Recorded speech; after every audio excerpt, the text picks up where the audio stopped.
Hello viewers, আসসালামু আলাইকুম। কেমন আছেন সবাই? আশা করি ভালো আছেন। আপনাদের সামনে আজ আরেকটি নতুন বিষয় নিয়ে উপস্থিত হলাম। বিষয়টি হচ্ছে সকল শিক্ষা প্রতিষ্ঠানের জন্য নতুন নির্দেশনা শিক্ষা মন্ত্রণালয়। চলুন এই বিষয়ে বিস্তারিত জেনে নেওয়া যাক।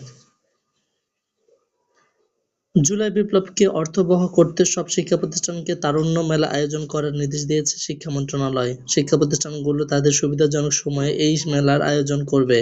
তারুণ্য প্রতীক ৩৬ জুলাইকে সবার মাঝে তুলে ধরার লক্ষ্যে এর নির্দেশ দেওয়া হয়েছে।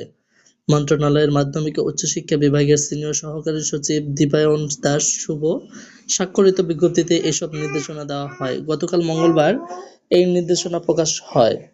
এতে বলা হয়, প্রধান উপদেষ্টার উদ্দীপক ঘোষণা এসো দেশ বদলায়, পৃথিবী বদলায় বাস্তবায়নে বাংলাদেশ প্রিমিয়ার লিগ ২০২৫ বিপিএল এর সঙ্গে সমন্বয় করে মাসব্যাপী ইয়ুথ ফেস্টিভাল বাস্তবায়নের নিমিত্ত মাধ্যমিক ও উচ্চশিক্ষা বিভাগের অধীন শিক্ষা প্রতিষ্ঠানে বিভিন্ন কর্মসূচি গ্রহণ করতে হবে।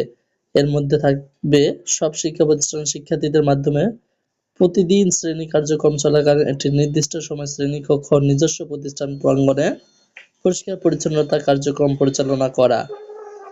তারুণ্যের প্রতীক ৩৬ জুলাইকে সবার মধ্যে তুলে ধরার লক্ষ্যে সব প্রতিষ্ঠানের সুবিধাজনক সময়ে তারুণ্য মেলা আয়োজন করতে হবে। মেলায় জুলাই বিপ্লবের প্রেক্ষাপট ও ফ্যাসিবাদী কার্যক্রমের তথ্যচিত্র প্রদর্শনের মাধ্যমে তুলে ধরতে হবে এবং ফ্যাসিবাদ বিরোধী ব্যক্তিদের নিয়ে আলোচনা অনুষ্ঠানের ব্যবস্থা করা।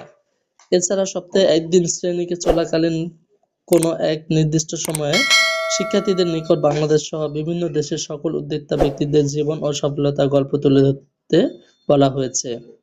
একই সঙ্গে পলিথিন, প্লাস্টিক বর্জন ও পরিবেশ সুরক্ষা সংক্রান্ত বিষয়ে সবাইকে সচেতন করার লক্ষ্যে শিক্ষার্থী ও অভিভাবক সমন্বয়ে সব শিক্ষা প্রতিষ্ঠানে সমাবেশ করার নির্দেশ দিয়েছে শিক্ষা মন্ত্রণালয়।